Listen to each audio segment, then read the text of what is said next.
Yes, more, more, more, more, more, more, more. We have gone into the Spider-Verse, and now we are going all the way across the Spider-Verse with Miles Morales. The latest in the saga is here. It's an extravaganza.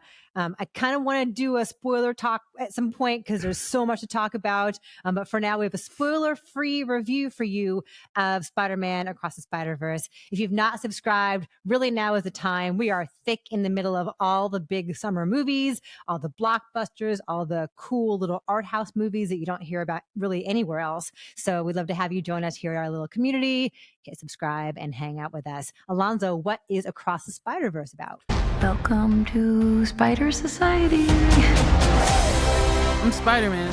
Oh, no way. All of us are. So we begin with Spider-Gwen, voiced by Hailee Steinfeld, and she and Miles Morales, voiced by Shameik Moore, really miss each other. They really felt like they finally met somebody who understands what they're going through. Both of them are dealing with not feeling comfortable telling their parents who they really are, the truth about their spider-ishness.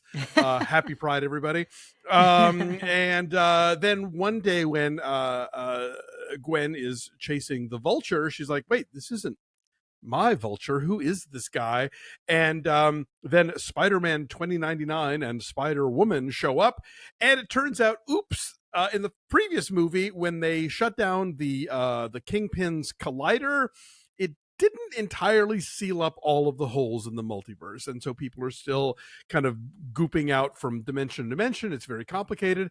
And it all has to do with Miles. And so he gets called back into the fray along with an infinite number of spider men, women, cars, cats, dinosaurs. Yes, horses from across the multiverse. This is the second entry in a trilogy. And so it's kind of it is the Empire Strikes Back of the Spider-Verse trilogy, which means we are left with a cliffhanger.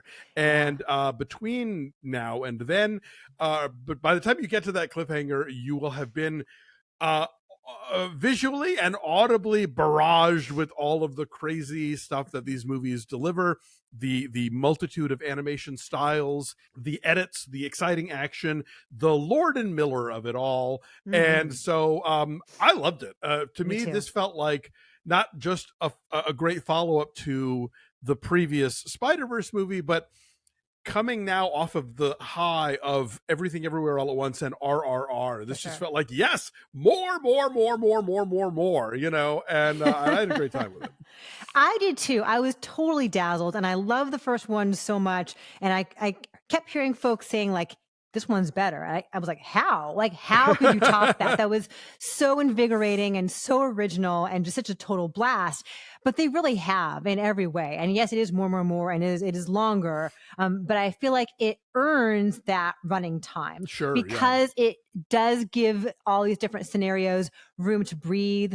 It's hilarious. I laugh my ass off early and often, but there's also more emotional heft here than you have in the first, and certainly more than I would have expected. I got teary-eyed. There's a scene with Miles and his mom, which is so true. Like in the middle of all of the excitement and him being tugged in various directions, like it settles down for a sec for some genuine emotion that I think it feels very, very true.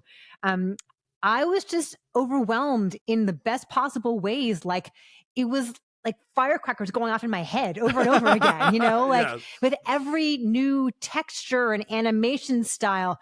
And I was like, oh, this is amazing. And then this is amazing. And the next thing's amazing. And there's such care with like the backgrounds. There's such care with like the smallest details, with the transitions, like who he is on a subway as Miles will then like really effortlessly like wipe to like who he is as, you know, Spider-Man. And they do that over and over again in a way that feels so fluid and so alive. I was just really impressed. The voice cast is great again because Oscar you have Isaac, Issa Rae. Oscar Isaac's in it, Issa Rae is in it, and then of course you have like Brad Tyree Henry coming back.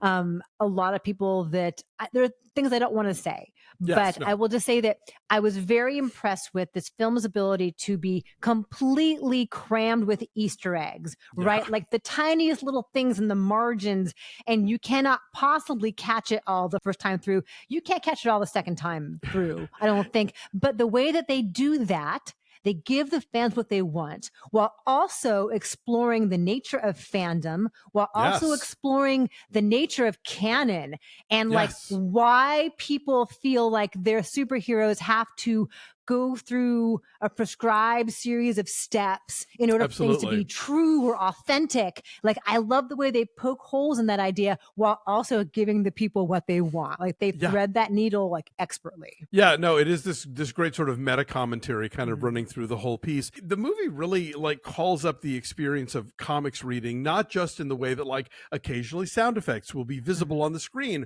or they'll have a little asterisk where they like Yeah. somebody will say something and they'll explain it to you in the corner, you know.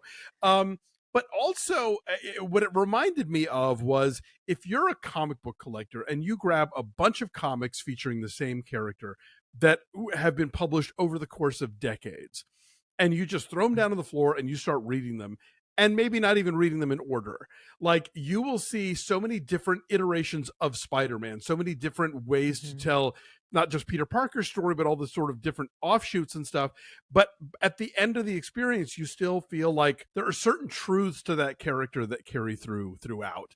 And that was a feeling that I really got from this movie. In all the different ways they sort of spin Spider-Man, there is still sort of this essence of what Spider-Man is.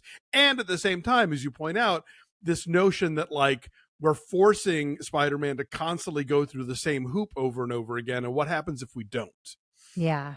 We should mention who the directors are: Joaquim Dos Santos, Kemp Powers, and Justin K. Thompson. You mentioned Lord and Miller. They are among the writers here. And it does have their vibe, and just like the zippiness of the banter is so them. But then when it quiets down, like there's this incredibly beautiful sequence where Miles and Gwen are sitting upside down Yes. on the Williamsburg Bank Tower. Yeah. And how like everything's inverted, and it's almost like time stops for them in that moment, and they're able to, you know, express what they're feeling. And it's also does the same good job of like they're teenagers, you know, and like what do teenagers want and what matters to them? They want to be taken seriously. And so I think it is grounded in emotional realism while also being constantly and repeatedly transporting into just these wild worlds. Yeah, I was not expecting to think about Wings of Desire while watching Spider-Man Across the Spider-Verse, but here we are. That is a really good analogy. Yeah, I've seen the complaint that it's hard to follow, that like the muchness of it is so overwhelming that it borders on the incoherent.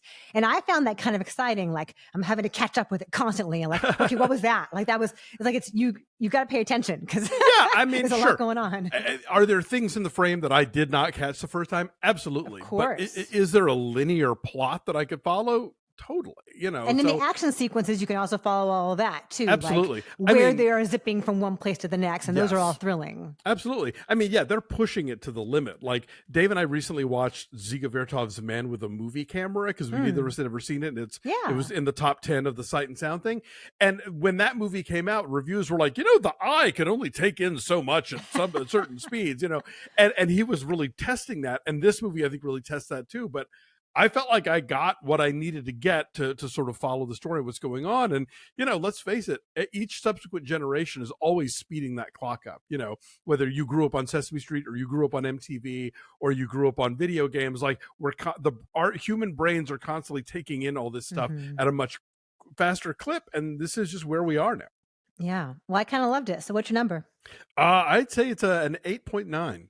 Ooh, I'm saying 9.8. Woo!